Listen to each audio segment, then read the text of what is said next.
अस्सलाम वालेकुम स्टूडेंट्स। आज का हमारा टॉपिक फाइनल अकाउंट की न्यूमेरिकल प्रैक्टिस है। So let's start. Final account का क्वेश्चन नंबर 9 है।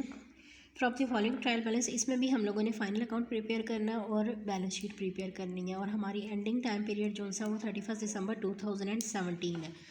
इसमें गिवन डाटा के अकॉर्डिंग देखें तो ओपनिंग स्टॉक आपका ट्रेडिंग अकाउंट में जाता है, उसके बाद लैंड एंड बिल्डिंग ये आपका एसेट होता है और नीचे इसमें एडजस्टमेंट अगर कोई डेप्रिसिएशन दी हुई है लैंड एंड बिल्डिंग की तो वो हम लोग इस पर चार्ज करेंगे और ये यहाँ पर मेंशन है बिल्डिंग के ऊपर 5% है, इस पर हम 5% कैलकुलेट कर लेंगे। गुडविल एसेट होती है, प्लांट एंड मशीनरी एसेट है, लूज टूल्स एसेट है, ड्राइंग्स एंड कैपिटल ये कैपिटल साइड पे लाइबिलिटी साइड पे कैपिटल जाएगा, उसमें से ड्राइंग्स लेस होंगी। Bills receivable and bill payable ये एसेट और लाइबिलिटी है रिस्पेक्टिवली। परचेजेस एंड सेल्स ये भी ट्रेडिंग अकाउंट में जाते हैं, परचेजेस डेबिट साइड पे और सेल्स क्रेडिट साइड पे। कैरेज इनवर्ड है ये ट्रेडिंग अकाउंट में जाएगा। Salaries profit and loss account में जाएंगी। वेजेस ट्रेडिंग अकाउंट की डेबिट साइड पे जाएगी। लोन्स टू सलीम मीन्स कि ये आपने किसी को लोन दिया हुआ है तो ये आपके लिए रिसीवेबल होगा after some determinable future time period, तो ये आपके लिए एसेट होगा अगर आपने किसी को लोन दिया हुआ है। और इसके ऊपर ये जो 10% पर एनम गिवन है मीन्स कि इसके ऊपर इंटरेस्ट आपने कैलकुलेट करना है और ये आपके लिए रिसीवेबल होगा। अगर आपको ट्रायल बैलेंस में कहीं पर इंटरेस्ट रिसीव्ड नज़र नहीं आ रहा मीन्स के सारे का सारा इंटरेस्ट रिसीवेबल होगा और वो एडजस्टमेंट के तौर पे डील होगा।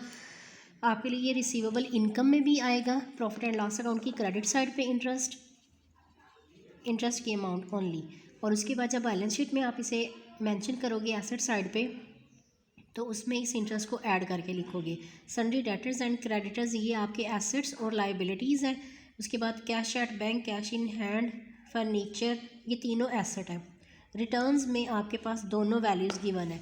जैसे कि मैंने पहले बताया था कि रिटर्न्स की नेचर आपको बताएगी कि इनमें से परचेज़ रिटर्न कौन सी है और सेल्स रिटर्न कौन सी है। परचेज़ रिटर्न जो सी है वो क्रेडिट बैलेंस वाली होती है और सेल्स रिटर्न डेबिट बैलेंस वाली होती है, क्योंकि सेल्स की नेचर क्रेडिट होती है और परचेज़ की नेचर डेबिट होती है, तो उनकी अपोजिट नेचर वाली उनकी रिटर्न्स होंगी। उसके बाद बैड डेट्स है तो ये प्रॉफिट एंड लॉस अकाउंट की डेबिट साइड पे जाते हैं। प्रीपेड इंश्योरेंस ये आपका डायरेक्ट एसेट में जाएगा। अगर तो प्रीपेड इंश्योरेंस एडजस्टमेंट में गिवन होता तो आप इंश्योरेंस पैसे लेस करके इसे एसेट के तौर पे डील करते हैं। दो ट्रीटमेंट्स होनी थी, लेकिन यहाँ पर ये एक ही दफ़ा ट्रायल बैलेंस में गिवन है तो जो भी अमाउंट ट्रायल बैलेंस में दी होती है उसकी सिर्फ वन टाइम एडजस्टमेंट होती है या वन टाइम ट्रीटमेंट होती है, तो ये डायरेक्टली तौर पर without any change asset side पर चला जाएगा आपके बैलेंस शीट के अंदर। इसमें एडजस्टमेंट्स देख रहे हैं तो क्लोजिंग स्टॉक गिवन है, ये जो आता है इसकी ट्रीटमेंट सेम जो दो एडजस्टमेंट्स होती हैं, एक तो ये इसने जाना होता है ट्रेडिंग अकाउंट में क्रेडिट साइड पे और दूसरा इसने डील होना होता है as asset in balance sheet. Depreciation plant and machinery पे 10% है और बिल्डिंग पे 5% है। जो एसेट्स ऊपर गिवन है उनकी आपने इतनी परसेंटेज निकाल के प्रॉफिट एंड लॉस अकाउंट में डेबिट साइड पे लिख देनी है और उसके बाद जब इन्हीं एसेट्स को आप बैलेंस शीट में लिखोगे तो इनकी वैल्यू में से एसेट्स की वर्थ में से लेस कर देनी है इनकी डेप्रिसिएशन और रुपीज़ की कॉलम में फिर आपने यहाँ पर इसकी बुक वैल्यू को मेंशन करना है। आउटस्टैंडिंग वेजेस ये आपके ऊपर पेंडिंग लाइबिलिटी है। आउटस्टैंडिंग मींस पेएबल, ये आउटस्टैंडिंग का वर्ड होता है पेंडिंग, ड्यू या एरियर्स, जितने भी आपके पास अभी आपके ड्यू एक्सपेंसेस हैं वेजेस है, तो इसमें आउटस्टैंडिंग वेजेस को आपने वेजेस के अंदर ही ऐड करना है ट्रायल बैलेंस के अंदर और उसके बाद इसने लाइबिलिटी साइड पे चले जाना है बैलेंस शीट में, तो ट्रेडिंग अकाउंट की क्रेडिट साइड पे और सेकेंडली ये आपके पास एज लाइबिलिटी डील होगा, करंट लाइबिलिटी।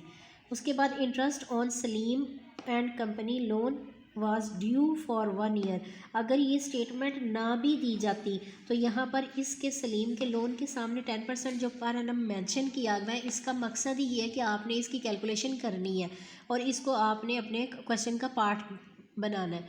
अब आपने इसकी 1 ईयर की बताई हुई है मीन्स कि आप पीरियड ऑफ 12 मंथ्स आपने इसकी कैलकुलेशन कर लेनी है। इसकी वर्थ गिवन है 3750। इस 3750 का आपने 10% लेना है फुल ईयर के लिए और ये आपने रिसीवेबल जनरेट कर लेना है। अब इसकी ट्रीटमेंट्स मैं यहाँ पर बता देती हूँ कि एक ट्रीटमेंट इसकी क्या होगी, प्रॉफिट एंड लॉस अकाउंट में क्रेडिट साइड पे आप इसे मेंशन करना है एंड सेकेंडली आपके लिए एसेट होगा, जब आपने लोन मेंशन करना है एसेट साइड पे उसी में ये अमाउंट ऑफ इंटरेस्ट आप ऐड कर दोगे। फिफ्थ एडजस्टमेंट है insurance expired ₹1875। Expired means utilized, इतनी आप यूज़ कर चुके हो। प्रीपेड इंश्योरेंस में से आपने इतनी सिर्फ अपनी प्रॉफिट एंड लॉस अकाउंट में एक्सपेंस का पार्ट बनाना है। ये अमाउंट सिर्फ 1875 जाएगी प्रॉफिट एंड लॉस अकाउंट की डेबिट साइड पे, क्योंकि आप उसमें प्रॉफिट एंड लॉस अकाउंट के डेबिट साइड पे सारे के सारे यूज्ड एक्सपेंसेस या एक्सपायर्ड कॉस्ट मेंशन करते हो जिनका आप बेनिफिट यूटिलाइज कर चुके हुए हो। तो ये इंश्योरेंस जो सी है वो इस प्रीपेड इंश्योरेंस की वर्थ में से लेस होगी इन बैलेंस शीट। यहाँ पर मैंने आप लोगों के साथ डिस्कस किया है कि प्रीपेड इंश्योरेंस जो सी है ये डायरेक्टली आपकी बैलेंस शीट में जानी है, लेकिन अब बैलेंस शीट में एज एसेट डील होगी, इसमें से आपने बैलेंस शीट में लेस करनी है अपनी एक्सपायर्ड कॉस्ट। इसमें से एक्सपायर्ड वैल्यू को लेस करने के बाद की जो वैल्यू आएगी वो जाएगी आपके बैलेंस वैल्यू कॉलम के अंदर।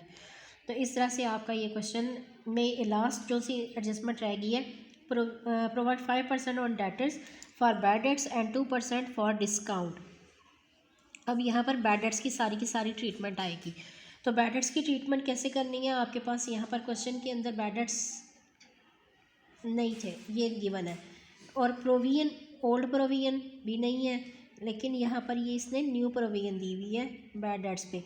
अब हमने क्या करना है कि सबसे पहले बैड डेट्स की प्रोविजन वाली कैलकुलेशन करते हैं, डिस्काउंट को सबसे लास्ट पे डील करते हैं। पहले आपने यहाँ पर डेटर्स की वर्थ जो गिवन है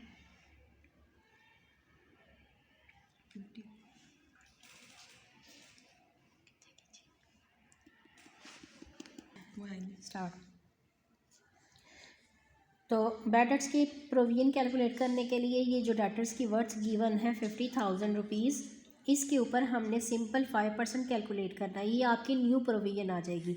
इस न्यू प्रोविजन ने कैसे डील होना है प्रॉफिट एंड लॉस अकाउंट की डेबिट साइड पे, मैं आपको बता देती हूँ कि बैड डेट्स लिखे जाएंगे जो यहाँ पर गिवन है ट्रायल बैलेंस में। उसके बाद इसमें ऐड करनी है आपने न्यू प्रोविजन। न्यू प्रोविजन की कैलकुलेशन सिंपल 50,000 के ऊपर 5% कैलकुलेट करेंगे, तो ये कितनी निकलेगी 2500। बैड डेट्स में न्यू प्रोविजन ऐड करेंगे, जो भी इसकी वर्थ बनेगी, उसके बाद इसको रुपीज़ वाले कॉलम में शिफ्ट कर देंगे। क्योंकि इसमें ओल्ड प्रोविजन या फर्दर बैड डेट्स का कोई जिक्र ही नहीं किया, इसलिए बैड डेट्स में only new provision add up हो जाएगी। इसकी ट्रीटमेंट सेकेंडली होगी बैलेंस शीट में एसेट साइड पे। डेटर्स की वर्थ में से आपने न्यू प्रोविजन माइनस करनी है। ये तो था सिर्फ बैड डेट्स की वैल्यू। अब नेक्स्ट है 2% डिस्काउंट ऑन डेटर्स है। न्यू प्रोविजन बैड डेट्स को सेपरेट डील करना है, उसके बाद एक सेपरेट आइटम मेंशन करनी है डिस्काउंट ऑन डेटर्स।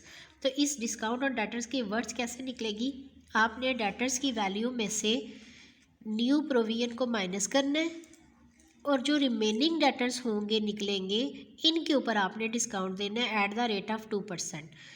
50,000 में से 2500 जो आपकी न्यू प्रोविजन निकल रही है उसे एक्सक्लूड करेंगे, और जो बचेंगे डेटर्स उसके ऊपर आपने 2% कैलकुलेशन करके वो डिस्काउंट की वर्थ जनरेट कर लेनी है।